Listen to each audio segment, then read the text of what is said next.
হচ্ছে একটি 1x4 ডিমাল্টিপ্লেক্সারের block diagram, truth table, logic circuit অঙ্কন করো। 1x4 ডিমাল্টিপ্লেক্সারের block diagram, truth table, logic circuit. তো মাল্টিপ্লেক্সারের ঠিক অপোজিট যখন, এটাও পারবি তোরা করতে। দেখ, প্রথমে আমরা করব ব্লক ডায়াগ্রাম।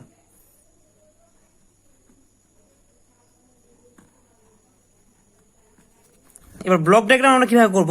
ব্লক ডায়াগ্রাম করার জন্য আমাদেরকে প্রথমে একটা বক্স আঁকাতে হবে।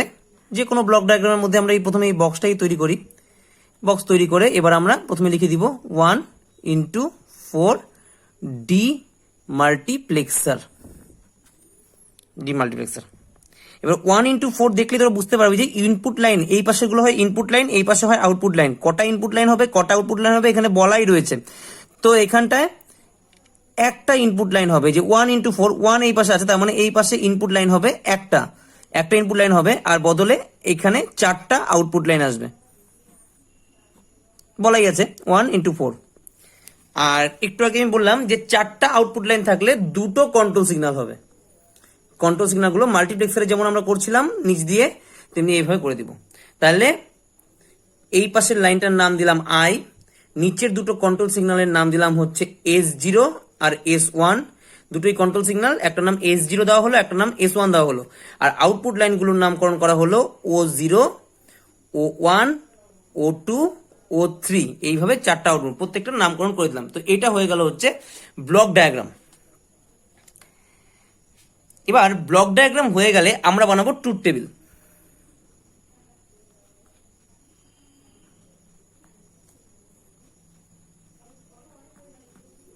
ব্লক ডায়াগ্রাম হয়ে গেলে আমরা বানাবো ট্রুথ টেবিল। এবার ট্রুথ টেবিল করতে গেলে আমাদেরকে প্রথমে দেখতে হবে যে ট্রুথ টেবিলটা আমরা বানাবো, যে টেবিলটা আমরা বানাবো তার কতগুলো রো থাকবে, কতগুলো কলাম থাকবে। রো কতগুলো থাকবে আর কলাম কতগুলো থাকবে, তো সেটা আমরা কি করে বুঝবো? রো কতগুলো হবে সেটা আমরা দেখবো আমাদের কতগুলো কন্ট্রোল সিগন্যাল আছে। দুটো কন্ট্রোল সিগন্যাল আছে, তাহলে রো এর সংখ্যা হবে, যেহেতু দুটো কন্ট্রোল সিগন্যাল তাই 2 এর মাথায় 2 ইকুয়াল টু 4। তার মানে 4টা রো হবে। আর একটা হেডিং দেওয়ার জন্য আমরা একটা এক্সট্রা রো টানবো, তাহলে টোটাল 5টা রো হবে। এবার আমরা দেখবো কলাম কতগুলো হবে। কলাম সবসময় রাখতে হবে ডিমাল্টিপ্লেক্সারের ক্ষেত্রে কতগুলো সিলেকশন লাইন আছে আর কতগুলো আউটপুট হচ্ছে। তো আমরা দেখতে পাচ্ছি এখানটায় দুটো সিলেকশন লাইন আছে আর এখানে 4টা আউটপুট লাইন আছে। তাহলে 2 যোগ 4 ইকুয়াল টু 6টি। টোটাল কলামের সংখ্যা হবে 6টা। তার মানে আমরা ট্রুথ টেবিলে রো বের করলাম কিভাবে? সিলেকশন লাইন কটা? দুটো, তাই 2 এর মাথায় 2, মানে 2 এর পাওয়ার যেভাবে আমরা আগে বের করতাম, এবি থাকলে 4টা হতো, এবিসি থাকলে 8টা হতো, তেমনি এখানে সিলেকশন লাইন S0 S1 আছে তাই 4টা, আর একটা হেডিং এর জন্য 5টা। রো হবে ট্রুথ টেবিলের 5টা আর কলাম হবে ট্রুথ টেবিলের 6টা। কি করে হলো? সিলেকশন লাইন দুটো আর আউটপুট হচ্ছে 4টা। তো selection line plus output equal to তোর কলাম সংখ্যা ট্রুথ টেবিলের। তো এখন আমরা ট্রুথ টেবিলটা সেইভাবেই বানাবো। আমরা টেবিলটা বানাবো। তাহলে কটা? 5টা, 5/6। তাহলে 5টা আগে রো নিই।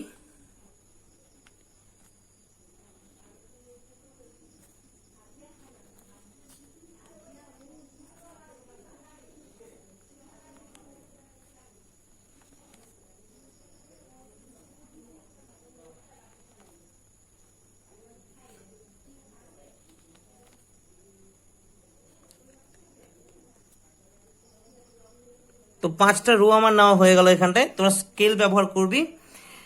আচ্ছা, এবার 5টা রো হয়ে গেল। এবার কলাম 6টা। প্রথম দুটো হচ্ছে সিলেকশন লাইনের জন্য, তারপরে 4টা হচ্ছে আউটপুট লাইনের জন্য। সিলেকশন লাইন দুটোর নাম এখানে দিয়ে দিবি। প্রথমটা হচ্ছে S0, তারপরটা হচ্ছে S1। আর আউটপুট লাইনগুলোর নাম, প্রথমটা হচ্ছে O0, তারপরটা O1, তারপরটা O2, তারপরটা হচ্ছে O3। এইভাবে আমরা নামগুলো দিয়ে দিব। এবার দেওয়ার পর আমরা জানি ট্রুথ টেবিলের প্রথম দুটো ঘর কিভাবে করতে হয়। এখানে 4টা ঘর আছে, 4-এর অর্ধেক 2, তাহলে 2 ঘর 0, 2 ঘর 1। পরেরটা 1 ঘর 0, 1 ঘর 1, 1 ঘর 0, 1 ঘর 1, এইভাবে দিতে হয়। তো এটা হয়ে গেল। এটা সবাই পারে, এটা সবাই তোরা আগেও করছিস, সব ট্রুথ টেবিলের ক্ষেত্রেই তাই হয়। এ আর বির ক্ষেত্রে যেমন হয়, এখানে S0 S1 খালি বসানো, এটা কোনো অসুবিধার ব্যাপার নেই। এইবার এই যে O0 O1 O2 আছে, এখানটায় এই যে কোনাকুনি যে ঘরগুলো আছে সেখানটায় সরাসরি এই যে ইনপুটটা, এই যে ওপরে যে ইনপুটটা রয়েছে, এই ইনপুটটা এই আউটপুট লাইনের মধ্যে দিয়ে বেরোবে যখন, তা আমরা কি করব, এই ইনপুটটাকে এবার বের করব আউটপুট লাইনের মধ্যে। তো O0 দেওয়া আছে এখানে, এই ইনপুটটাকে এইভাবে কোনাকুনি বসিয়ে দিতে হবে। মাল্টিপ্লেক্সারের ক্ষেত্রে আমরা ইনপুটগুলোকে, যেহেতু অনেকগুলো ইনপুট থাকে তাই ইনপুটগুলোকে পরপর লিখে দিতাম, I0 I1 I2 I3 এইভাবে লিখে দিতাম। কিন্তু ডিমাল্টিপ্লেক্সারের ক্ষেত্রে ইনপুটগুলো কোনাকুনি হবে, একদম কোনাকুনি, একদম কোনাকুনি, এই যে এইভাবে উপর থেকে এই যে এই অ্যাঙ্গেলে হবে। এবার তাহলে বাকি যে ফাঁকা ঘরগুলো রয়ে গেল সেই ঘরগুলোতে বসবে 0।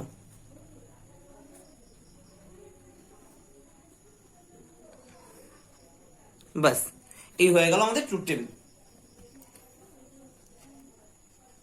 এটা হয়ে গেল মাল্টিপ্লেক্সার, ডিমাল্টিপ্লেক্সারের ট্রুথ টেবিল। নেক্সট এখন আমরা কি করব, এখানে যে আউটপুট গুলো হয়েছে এই আউটপুট গুলোর মান বের করতে হবে। কি করে, কটা আউটপুট হয়েছে, 4টা। তাহলে আমরা এখানে কন্ট্রোল পাশে লিখে দিব O0 O1 O2 O3। আমরা যেমন আগের ট্রুথ টেবিলগুলোর থেকেও লজিক এক্সপ্রেশন বের করছিলাম আউটপুটের, এখন এরগুলোর থেকেও আমাদেরকে লজিক এক্সপ্রেশন বের করতে হবে আউটপুটের। তো এই যে আউটপুট এবার 4টা হয়েছে, তাই 4টা আউটপুটের নাম এখানে লিখে দিলাম। এবার প্রত্যেকটা লজিক এক্সপ্রেশন বের করব।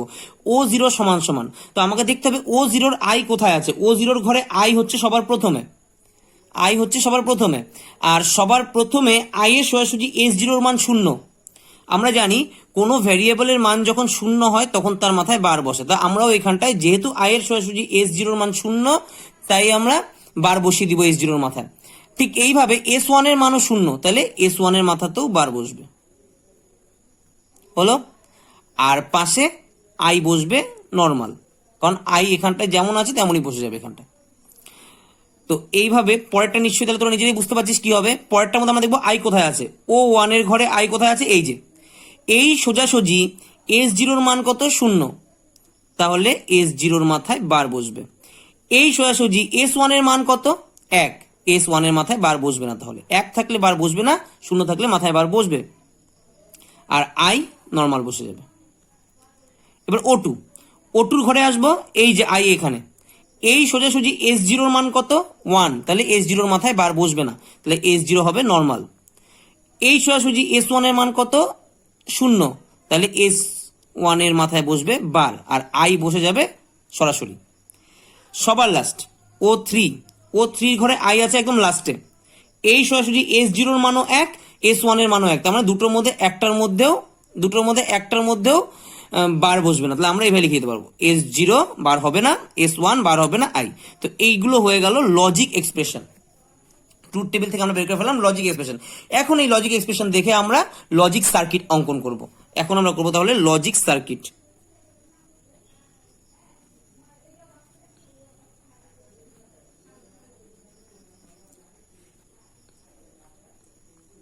লজিক সার্কিট, এবার লজিক সার্কিট আঁকতে গিয়ে এবার আমরা কি করব, প্রথমে কি কি আছে এখানে, S0 S1 আর আই আছে। তো আমরা প্রথমে S0 এর জন্য একটা লাইন টানবো, এটা হচ্ছে S0 S1 আর কি আছে আই, আই এর জন্য আমরা একটা লাইন টানবো এইভাবে, তিনটা লাইন।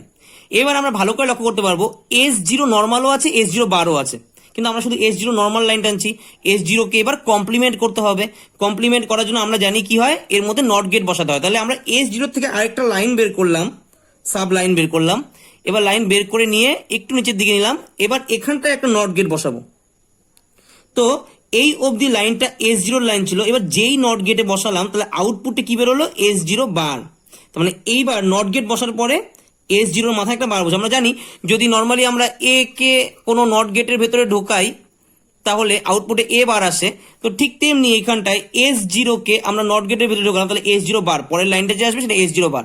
ঠিক এইভাবে আমরা S1 বার বানাবো, ঠিক এইভাবে S1 বার বের করলাম, তাহলে এটা হয়ে গেল S1 বার। আর আই এর ক্ষেত্রে কোনো বার বের করার দরকার নেই, কারণ আই সবখানেই নর্মাল। এই যে আউটপুট গুলো আছে সেখানে সবখানেই আই হচ্ছে নর্মাল। এটুকু ক্লিয়ার। এখন আমরা ড্রয়িংটা করব। প্রথমে ও জিরো বের করব। এবার ও জিরোর মধ্যে কি আছে, এস জিরো বার। তো আমার কাছে এস জিরো নর্মাল লাইন এটা, এস জিরো বারের লাইন এটা, এস ওয়ান নর্মাল লাইন এটা, এস ওয়ান বারের লাইন এটা, আর আই নর্মাল লাইন এটা। তা আমার লাগবে কি এস জিরো বার, তাহলে এস জিরো বারের লাইন হচ্ছে এটা। তো এইভাবে নিয়ে নিবি, একটা হয়ে গেল নেওয়া। নেক্সট এস ওয়ান বার, তাহলে এস ওয়ান বারের লাইন হচ্ছে এই যে এটা, এইটা। তাহলে এখান থেকে আমি একটা টানবো লাইন, হলো। আর কি লাগবে আমার, আই, এই যে আই এর লাইন বানানোই আছে। তো এবার দেখবো আমরা S zero bar, S one bar আর আই এদের মধ্যে সম্পর্ক কিসের, প্রত্যেকের মাঝখানে কোনো অপারেটর দেওয়া নেই, তার মানে এর ভেতরে গুণের সম্পর্ক আছে। গুণের সম্পর্ক হলে বসে অ্যান্ড গেট।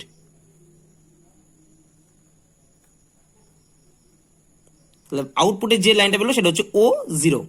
এখানে লিখে দিবি কি কি দিয়ে তৈরি হলো এটা, S zero bar, S one bar আর আই।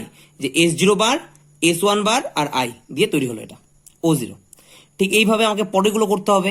পরেরটা যেমন কি আছে, S zero bar, S one normal আর আই। তাহলে আমরা প্রথমেই নিয়ে নিব হচ্ছে S zero bar, S one normal, I. এবার এদের মধ্যেও গুণের সম্পর্ক, অ্যান্ড গেট। এবার এটা কি কি হলো, এই যে এস জিরো বারের লাইন, তাহলে এখানে লিখে দেবো S zero bar, S one normal line, S one normal, S one normal আর আই। তো এটা হয়ে গেল হচ্ছে ও ওয়ান, ও ওয়ান বের হয়ে গেল। নেক্সট এবার আমরা বানাবো হচ্ছে ও টু। ও টুর মধ্যে কি আছে, এস জিরো নর্মাল। তো এস জিরো নর্মাল লাইনটাকে আমি টানছি, এই যে নর্মাল থেকে টানছি, এস ওয়ান বার, এস ওয়ান বারের লাইন থেকে টানছি, আর আই, আই নর্মাল থেকে টানছি। এবার এখানেও গুণের সম্পর্ক, অ্যান্ড গেট বসিয়ে দিবি। বাস কোথেকে আসলো, এস জিরো, এস ওয়ান আর আই, এস ওয়ান বার। আর এখানে লিখে দিব ও টু। আর এবার ফাইনালি লাস্টটা বের করবো O three. S zero normal, তো নর্মাল লাইন থেকে টানলাম, S one bar, sorry S one normal, S one normal line থেকে টানলাম, আবার আই নর্মাল, আই তো নর্মালি থাকবে। টানার পরে এই যে এবার এদের মধ্যেও গুণের সম্পর্ক, অ্যান্ড গেট বসিয়ে দিয়ে এটা হচ্ছে ও থ্রি। আর এখানে লিখে দিতে হবে এস জিরো, এস ওয়ান আর আই। তো এটা হয়ে গেল লজিক সার্কিট। এটা হচ্ছে একটা ওয়ান ইন্টু ফোর ডি মাল্টিপ্লেক্সারের logic circuit, truth table, block diagram. বুঝতে পেরেছিস? আচ্ছা, তো এইভাবে করতে হবে। এবার আমি এটার ফটো তুলে আমি পাঠিয়ে দিচ্ছি।